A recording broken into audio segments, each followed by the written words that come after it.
Hey y'all, today's gonna be a what's sold video and it starts right now. Alright guys, welcome. If you're new to the channel, my name is Julian, also known as the Bearded Therapy Machine, here on YouTube, and I buy stuff and flip it online to make YouTube videos about it. This video is gonna be 20 what's sold for me in the last couple of days on eBay. I'm gonna tell you exactly how much I paid for the item and roughly how long it took to sell. Real quick, first I wanna go ahead and thank two people that bought me coffees. First is Carla, she bought me 2 coffees, and then Holly bought me 3 coffees. I much appreciate it. If you don't know what that means, there is a app called Buy Me a Coffee, and it's a way you can support your favorite YouTuber. There's a link down below. I much appreciate it, and I actually do buy coffees for myself and Kayla, so we really do appreciate it, and thank you very much. So this video, again, is 20 what's sold for me on eBay. We're going to go ahead and get started. It's some pretty good sales, so can't wait to tell you.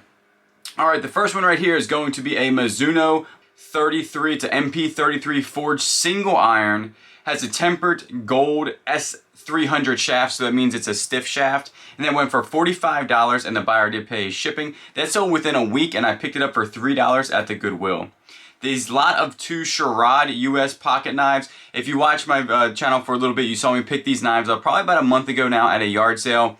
Absolutely crushed it. I picked them up for like probably 50 cents to $1 a piece, and these I put on auction because I couldn't really find the exact model on eBay, so I put them on auction. They got 7 bids and they went for $23.50, and the buyer did pay shipping, and that was a 10-day auction.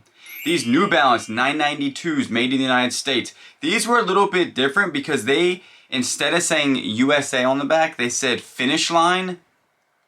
And I tried to look everywhere to find these, and I found them, but they weren't as valuable as the ones that said USA on the back. Now, they were made in the United States, and they had some condition issues, but if you don't know, New Balance, like 990s and 992s, the ones made in the United States and that had that suede look, they go for some pretty decent money and sell pretty fast. He sold within a week for $45, and the buyer did pay shipping. I got $6 in those at a Goodwill. The Bud Light Lime beer tap handle did sell. Bought that at the same yard sale as the knives. Got it for about $1. Sold for $15, and the buyer did pay shipping, so it took about a month to sell. The Medicus Golf Dual Hinge 5-iron I picked up about a week ago when Cat the Nurse Flipper was down here. Did sell for $39, and the buyer did pay shipping, so that's only been about 2 weeks, and got it for $3 at the Goodwill. The Nike Tiger Woods shoes, spikeless. These are the ones that really were dirty when I picked them up, but I knew that I could get probably 50 to 60 bucks for them just because that the sell-through rate was there. I mean, just the comps were there. I just had to clean them up. I cleaned them up to the best of my ability. They needed insoles, and but they were a good size 9, and I got them for, I think it was $7 at a Salvation Army. It only took a couple weeks to sell, and they went out for $50 plus shipping. I did have them a little bit higher than this, and I did take an offer on that one. The Invicta watches sold. So this one is the one that I tried to change the battery in, and long story short, I ended up hitting it with a hammer to get the back of it open. It knocked the dials off the front of it, and then I sold it for parts. Like, totally just gave up on it. And it was the Invicta something project. It was a really heavy watch. I mean, this thing literally, it was very heavy, very heavy.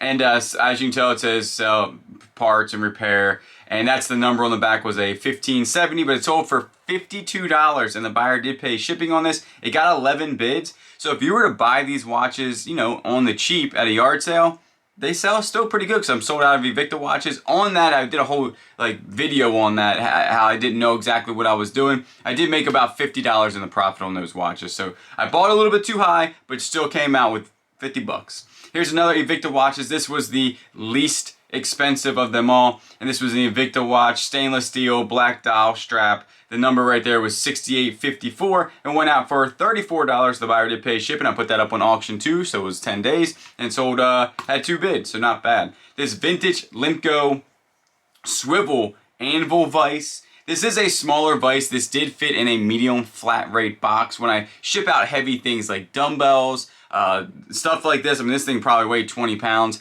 and I always ship them out in a large flat rate or a medium flat rate, and I kind of buy things that I know will fit in those, and then because it's really not that heavy, I mean, not that much money to ship. It was only like 15 bucks to ship this.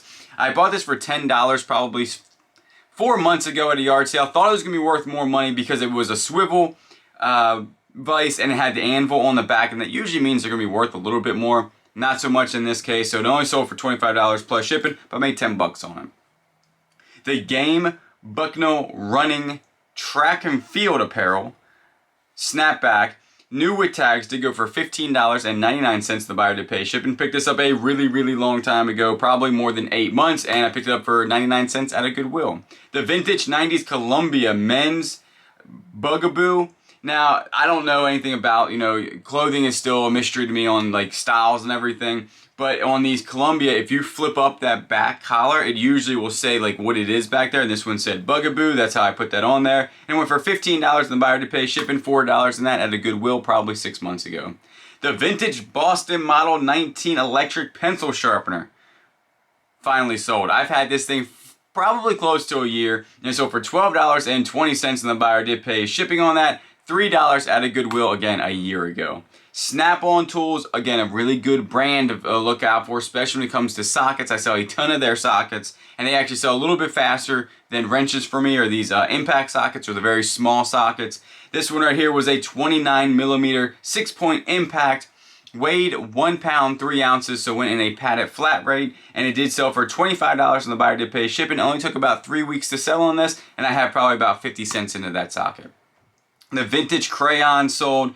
It says Reed because there were a couple that were broken inside the cases, but they did sell for $20 and the buyer did pay shipping on this. Got them for $3 a piece, so $9 total. Not a lot of money made here, maybe about $6, and they did take a while to sell, maybe about 2 to 3 months. These sold fairly quickly. These are some Porter Cable lithium battery chargers. Battery chargers always sell fast for me, but the thing is that I've had a lot of returns on them when I couldn't test them because battery chargers do stop working. Luckily, I had a battery for these and made sure these worked properly before I sold them. And sometimes they do, I just get returns on them. So if you're getting into battery chargers, a lot of times the reason why the person's selling them is because they don't work. And they don't work a lot, to be honest with you. They do fail a lot. So what you want to do is kind of, if you're getting into selling battery chargers, make sure that they do work, have the batteries. And I save my batteries, like I have Porter Cable, DeWalt.